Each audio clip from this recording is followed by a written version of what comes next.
Thế giới hôm nay xin chào các bạn.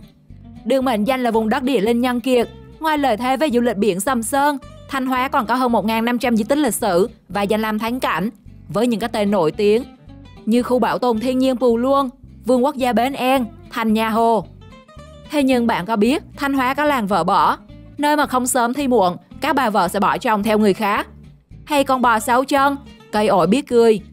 Và muốn biết xứ Thanh còn những điều kỳ lạ nào, các bạn hãy cùng Thế giới hôm nay khám phá video Thế giới sốc này, 15 điều độc lạ Thanh Hóa khiến người Việt ngã ngửa.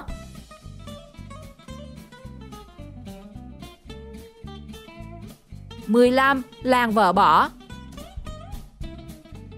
Thì thường là những người phụ nữ ở đây bỏ chồng là vì lý do gì hả chị? Theo em nghĩ thì chắc là do cái phong thủy ở đất đây anh ạ. Phong thủy à? Câu là thôn vợ bỏ mà. Thôn vợ bỏ. Thoạt nghe thì rất khó tin, nhưng tại thị xã Nghi Sơn, Thanh Hóa có một ngôi làng có rất nhiều người đàn ông bị vợ bỏ một cách kỳ lạ. Theo YouTuber Hoàng Nam chia sẻ, những người đàn ông bị vợ bỏ đều khá hiền lành, nhưng chẳng ai hiểu vì sao mấy cô vợ cứ giật áo ra đi không thương tiếc. Đến trưởng thôn cũng sắp bị vợ bỏ luôn, thì nói gì đến mấy anh nam khác. Anh là bị vợ bỏ đúng không? Chính xác ạ, vâng. Có bao nhiêu người ở trong thôn là bị vợ bỏ giống như anh? Nhiều lắm ạ. Nhiều lắm à? Vâng.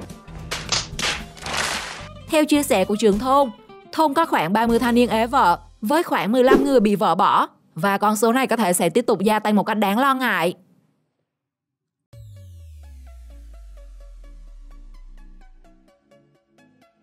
(14) Tục lệ ngủ thăm. Nếu như chúng ta chỉ được ngủ khi đã cưới xong, còn ở một số đồng bào dân tộc thiểu số ở Thanh Hóa thì bạn có thể ngủ trước khi cưới. Nó được gọi là tục ngủ thăm. Theo đó, các bạn nam đến tuổi trưởng thành được phép tới ngủ thăm nhà một cô gái mà bạn ưng. Các cô gái đến tối thường đốt một ngọn đèn, coi như tín hiệu. Nếu đèn trong buồng còn sáng, nghĩa là chưa có ai đến ngủ thăm. Chàng trai phải tự cậy cửa để vào nhà. Bạn sẽ được ngủ vài ngày cùng với cô gái theo đúng nghĩa đen, để tâm sự chuyện trên trời dưới đất. Và bạn có được ngủ thật hay không thì sẽ do cô gái quyết định. Nếu làm người ta không thích, bạn sẽ được trả về nơi sản xuất.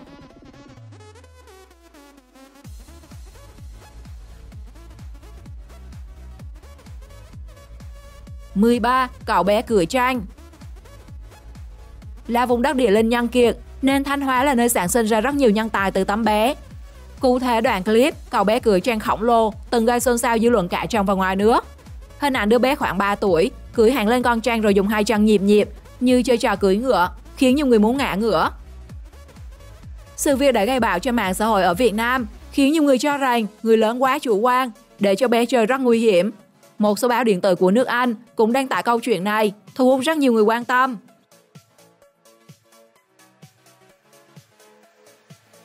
12. Gia đình âm binh. Nhắc đến những điều độc lạ ở Thanh Hóa làm người khác phải sốc, không thể bỏ qua gia đình âm binh ở xã Thành Vân, huyện Thạch Thành. Từ một gia đình có cuộc sống cũng như bao người, chẳng ai hiểu vì sao họ lại chọn cách sống như thời kỳ đồ đá, không giao lưu với xã hội bên ngoài, không dùng điện, nước sạch, mặc quần áo kỳ dị, đội nón như người lính thời phong kiến. Cả gia đình 4 người, gồm 2 vợ chồng và 2 con, cùng trú ngụ trong căn lều bí ẩn trong vườn. Vì không thích ai xâm phạm vào lãnh địa của mình, nên họ sẵn sàng tấn công bằng dao, gậy nếu bạn muốn đột nhập vào đây. Sau gần 20 năm sống ẩn dật, dù bố mẹ qua đời, nhưng 2 người con vẫn ăn vận kỳ dị như trước và không giao du với con người.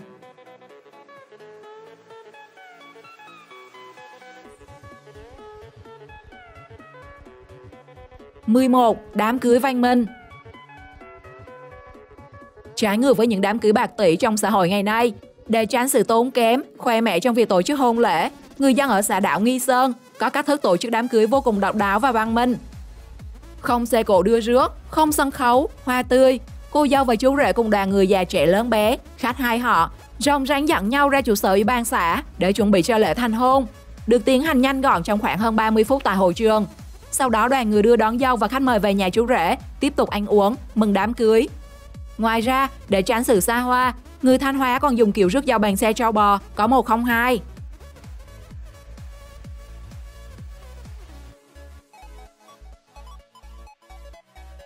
(10) Gia đình thằng Họa tái sinh. Đi tới đâu là cháy tới đó. Một gia đình ở xã Hà Lĩnh, huyện Hà Trung, Thanh Hóa được cho là tái sinh từ thằng Hỏa. Khi mà các đồ vật trong nhà tất tần tật đều tự nhiên bốc cháy. Có hôm quần áo để trong tủ, không có tác động gì bên ngoài, nhưng lửa cũng bốc lên ngùn ngụt.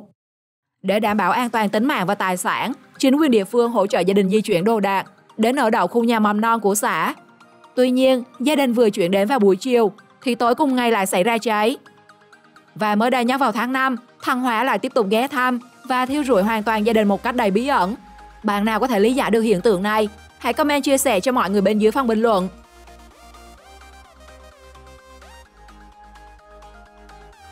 Chiến bò 6 chân, 2 đuôi. Tưởng rằng những con vật kỳ lạ chỉ xuất hiện trong các bộ phim viễn tưởng, thế nhưng tại Thanh Hóa lại có một chú bò đột biến với 6 cái chân và 2 cái đuôi. Chú bò kỳ lạ này có hình dáng bình thường như các con bò khác cùng loài. Chỉ khác ở chỗ, ngay tại vị trí cổ bò có thêm 2 chân cùng một chiếc đuôi mọc lên từ vai trái của bò. Hiện chú bò gần được 5 tuổi, đặc biệt nặng hơn 4 tạ, dài hơn 2 mét và cao gần 1,5 mét. Có người hỏi mua con bò với giá lên đến vài tỷ đồng để đưa vào khu du lịch cho khách tham quan, nhưng chủ nhân của nó nhất quyết không bán.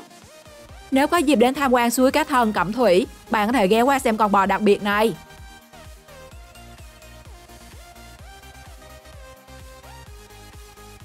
(8) Cây ổi cười. Đây là một trong những loài thực vật đang thách thức các nhà khoa học Việt Nam, bởi họ chưa thể nào giải thích được vì sao nó lại biết cười. Cây ổi này nằm trong khu di tích lịch sử quốc gia đặc biệt Lam Kinh ở huyện Thọ Xuân với hơn 90 tuổi đời. Điều đặc biệt là chỉ cần gãi nhẹ vào thân cây ổi, lập tức cành và lá bỗng rung lên, tựa như nó đang cười vì bị nhột. Và khi nắm tay vào thân cây, nhắm mắt lại, bạn sẽ có một cảm giác khá kỳ lạ.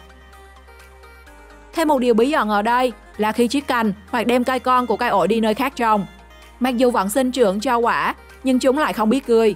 Bạn nào đã từng đến đây, cho mình chút chia sẻ về cây ổi độc lạ Thanh Hóa này nhé.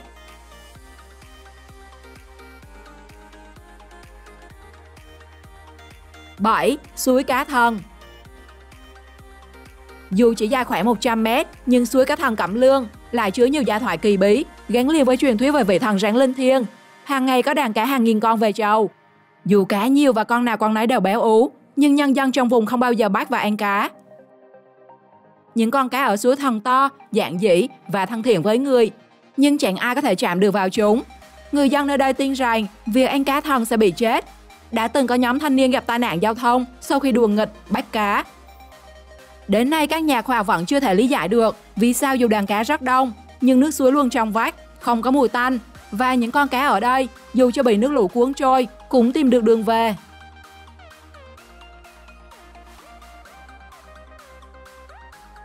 (6) Bò sinh ba. Đã từng có trường hợp bò đẻ ra 2 con, nhưng việc đẻ tới 3 con thì đúng là chuyện hiếm khó tìm. Vì ai cũng biết, vốn dĩ cho bò mỗi lần sinh chỉ được 1 con. Cụ thể, con bò cái của gia đình ông Sơn tại Thanh Hóa đã đẻ được tận 3 con bê, khiến gia chủ không khỏi bất ngờ. Còn cộng đồng mạng thì xôn xao về điều kỳ thú này. Nhiều người cho rằng đây là lộc trời cho, thậm chí có người trả giá hơn 100 triệu mua 3 con bê, nhưng ông Sơn không bán. Bởi ông tin rằng đây là điều may mắn mà không phải ai cũng có được.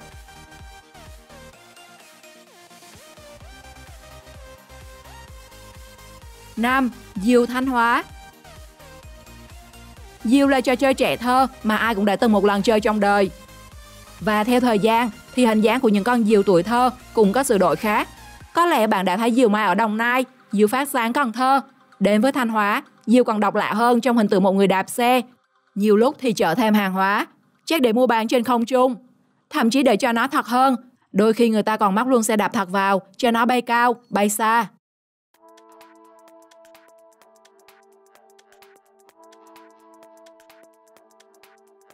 (4) Trúng vé số 19 tỷ. Đang yên đang lành, tự dưng một người đàn ông ở Thanh Hóa được bao người vây quanh để xin tiền. Người lạ đi trên đường gặp ông cũng xin ít tiền uống nước. 3 con dòng họ tận 9 đời cũng tới nhận người thân để mong kiếm trác chút đỉnh. Sau khi liên tục bị hỏi xin tiền, người đàn ông hoàn toàn ngã ngửa khi biết mình là nhân vật trung tâm của một vụ scandal chấn động, rằng ông trúng việc lót 19 tỷ đồng. Và phát hiện bất ngờ hơn nữa, khi người tung tin đồn chính là con trai của mình. Kiểu này thì liệu tình cha con có bền lâu đúng không các bạn? 3. 3 hòn đá không ai dám đến gần. 3 hòn đá xếp chồng lên nhau nằm cạnh bờ sông. Trông thì đây chỉ là sự sắp xếp của tự nhiên, nhưng đối với người dân Mường Lát, nơi đó chứa đựng lời nguyền khủng khiếp khiến ai cũng không dám đến gần, nhất là những cô gái. Theo những người lớn tuổi kể lại, để tránh tình trạng các cô gái lấy chồng mường khác, các trai làng đã yêu cầu thầy cúng phù phép vào hòn đá. Nếu cô gái nào chạm vào nó, trên cổ sẽ xuất hiện khối u to như quả trứng gà, trứng ngỗng. Chính vì điều này mà khối đá 3 tầng từng bị coi là nguyên nhân gây bệnh bướu cổ ở Mường Lát. Mặc dù ngày nay hòn đá đã được giải thiên, song với nhiều người dân, nó vẫn là nơi mà ai cũng ngại đặt chân đến. 2. Trai gái hai làng không được cưới nhau. Dù chỉ cách nhau dòng sông Hoạt, nhưng hàng trăm năm qua, trai gái hai làng Chánh Lộc và làng Động Bồng ở tỉnh Thanh Hóa lại không được kết duyên vợ chồng vì một hương ước có từ xa xưa. Theo hương ước, hai làng phải coi nhau như anh em ruột thịt. Nếu có trai gái yêu nhau, thì người lớn trong nhà sẽ nhắc nhở để họ chia tay. Từng có một cặp vợ chồng đã phá vỡ hương ước, kết hôn với nhau. Tuy nhiên, không hiểu vì lý do gì, sau đó gia đình cũng tan vỡ, vợ chồng chia tay. Và cho đến ngày nay, cả hai làng đều tuân thủ rất nghiêm túc hương ước này.